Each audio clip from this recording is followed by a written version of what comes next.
Boa noite, o BATV desta terça-feira começa agora, seja bem-vindo.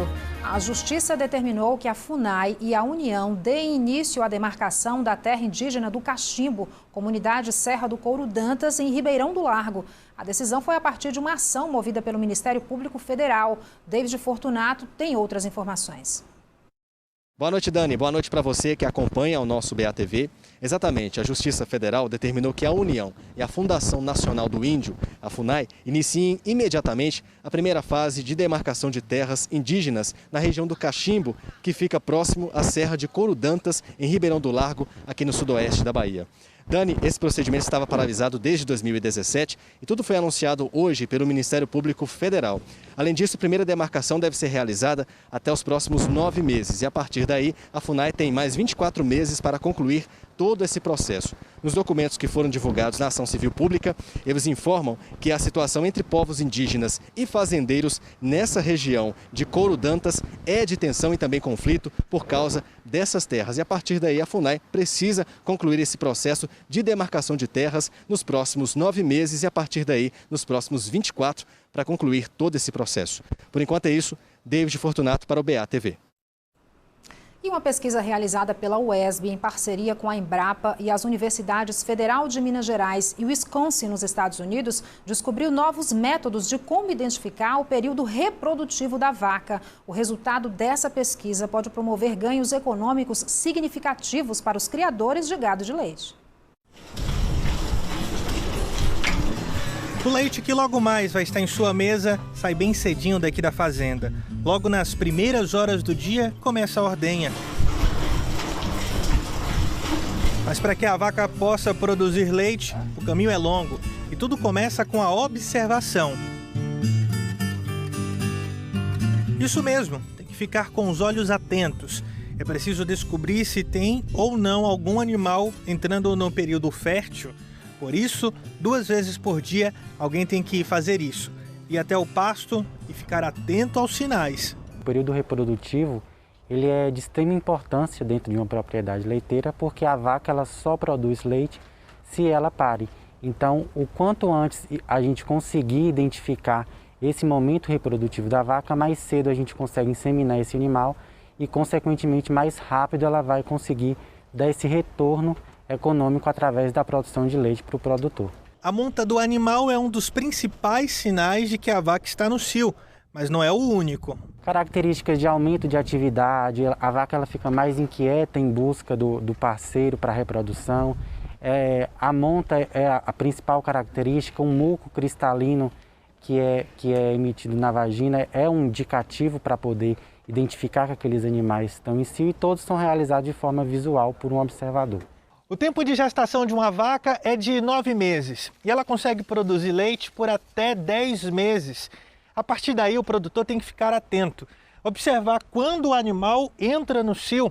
Isso porque de 21 a 90 dias ele precisa iniciar uma nova gestação para manter o ciclo produtivo constante dentro da fazenda. Foi pensando no desenvolvimento de modelos mais eficientes para a detecção do cio da vaca leiteira que, durante a pesquisa de mestrado no programa de pós-graduação em zootecnia da Universidade Estadual do Sudoeste, Frederico investigou mais sobre a alimentação desses animais. A gente sabia que ela aumentava a atividade, mas que reduzia a alimentação, a gente não tinha essa comprovação ainda.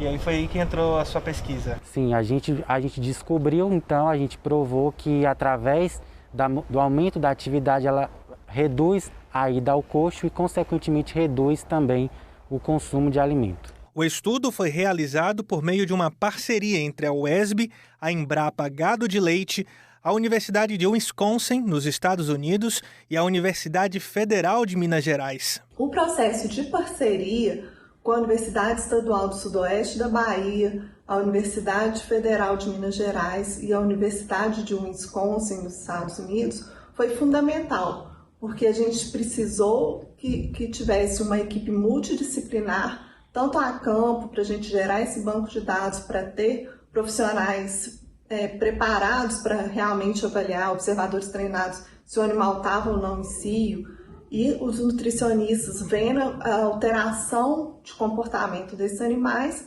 e, através desses bancos de dados, desses 2 experimentos, gerados aqui na Embrapa Gado de Leite. O aluno de mestrado, Frederico Cairo, foi a dissertação dele de mestrado, junto com o professor João Dória, da Universidade de Wisconsin.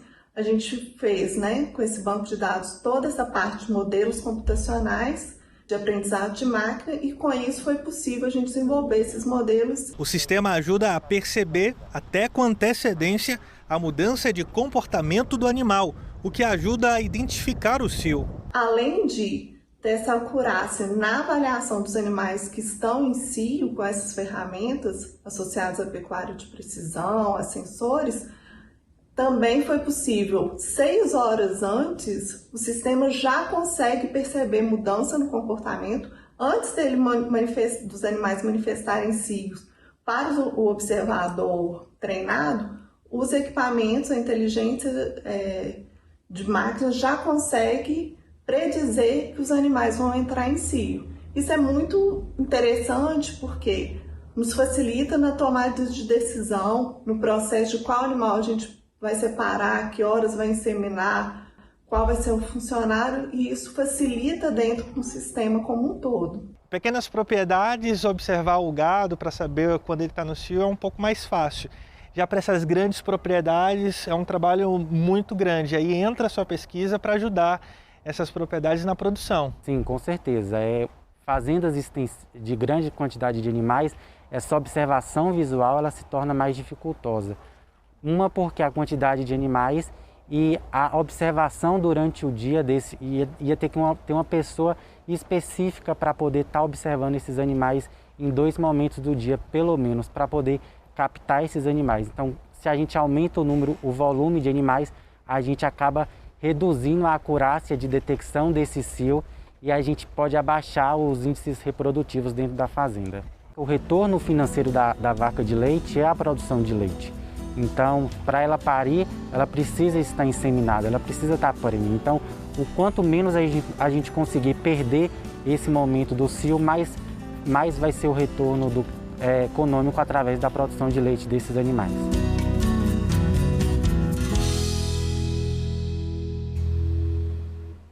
E a aplicação da segunda dose da vacina de Oxford foi retomada hoje em Vitória da Conquista. A procura nos pontos de vacinação começou cedo, mas a movimentação foi tranquila durante toda a manhã. No Comando Regional da Polícia Militar, antes das 6 da manhã já tinha gente na fila para receber a segunda dose da vacina. Esse é um ponto de drive-thru. Os carros já davam a volta no quarteirão. Na paróquia Santa Luzia, na URB 5, o pessoal também chegou cedo. Dona Maria disse que desde ontem está se preparando para poder receber a segunda dose da vacina. A segunda dose, eu estou tomando a segunda dose. Ei, Glória! 42% dos que já receberam a primeira dose da vacina contra a Covid-19 em Vitória da Conquista já receberam a segunda dose. E esse número deve aumentar a partir de hoje com a retomada da vacina na cidade. Mas para que isso também aconteça, é importante que quem já está no prazo para receber a segunda dose do imunizante procure um posto de vacinação. No Colégio Paulo VI, movimentação tranquila, vacinação rápida. Na paróquia Santa Luzia, na URB 5, a vacinação começou às 9 da manhã. O pessoal vacinou 15 pessoas e o salão ficou vazio, à espera de gente em busca da segunda dose. Quem não esperou muito e chegou cedo para se vacinar foi Vera. Ela já teve Covid. Hoje, com a segunda dose, um pouco mais aliviada, mas sabendo que as medidas de segurança continuam. Ter cuidado, usar sempre máscara, álcool gel e máscara. O tempo mudou de novo em Vitória da Conquista. O friozinho que parecia ter vindo para ficar deu lugar ao calor, mas a meteorologia explica essa variação. Você já deve ter ouvido falar, ou mesmo dito, que Vitória da Conquista tem as 4 estações em um mesmo dia, né? E é quase isso mesmo que acontece. Sabe por que semana passada estava com cara de inverno e essa semana parece que estamos no verão?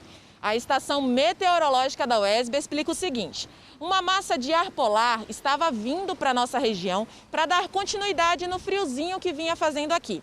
Mas ela desviou e foi para o Oceano Atlântico.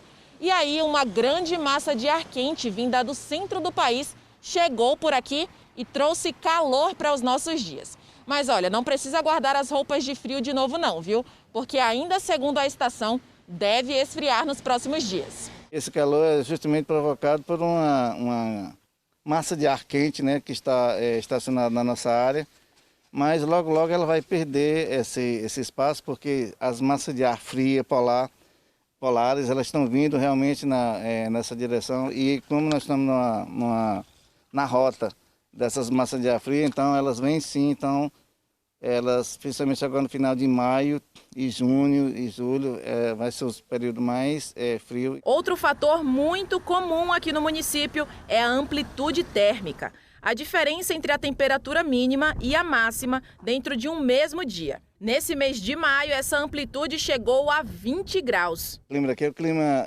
bipolar, né? Porque a diferença de dia mais frio e dia mais quente, né? As temperaturas, inclusive, durante o mesmo dia, pode chegar até 20 graus. No mês de maio, agora a gente teve temperatura abaixo de 10 graus, chegou a 7,5. E também acima de 30 graus. Mas todas essas alterações acabam mexendo muito com o nosso organismo. O organismo não está preparado, né, para essa variação, oscilação de clima. Então, daí isso acarreta em doenças, gripes e uma série de processos alérgicos vai desencadear na vida da pessoa. É verdade, seu Alberto. Tem horas que o corpo não aguenta tanta mudança e reage a essas alterações. Como explica essa médica pneumologista. A mucosa do aparelho respiratório, né, o tapetinho que reveste o nosso aparelho respiratório, ele cria mecanismos para se defender. Então, quando está muito calor, a gente cria mecanismos para ficar mais úmido.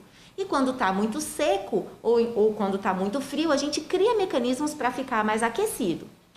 Esse desbalanço de temperatura, esse choque térmico muito brusco que a gente vem vivendo aqui, ele faz com que a mucosa fique totalmente descompensada e ela não consiga mais criar esses mecanismos para se defender. E aí o jeito é dar ainda mais atenção à saúde e se cuidar. Para quem já tem problemas respiratórios, é manter a doença controlada. E para quem não tem, manter as vias respiratórias hidratadas é o segredo. Fazer o uso de hidratação oral, soro fisiológico no nariz, nos olhos, na pele, né? Muita hidratação.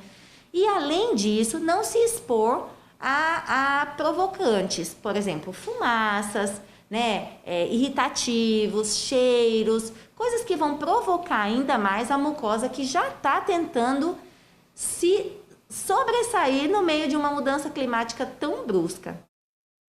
E o tempo segue firme em Vitória da Conquista nos próximos dias. Confira na previsão.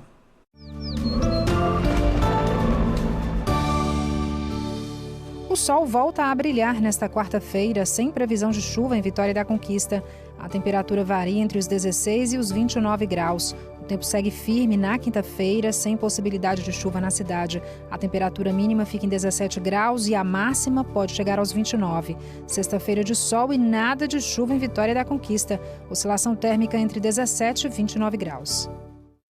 E a seguir você vai ver que a polícia prorrogou o prazo de conclusão do inquérito que investiga as mortes de tio e sobrinho assassinados em um supermercado de Salvador. O BATV volta já.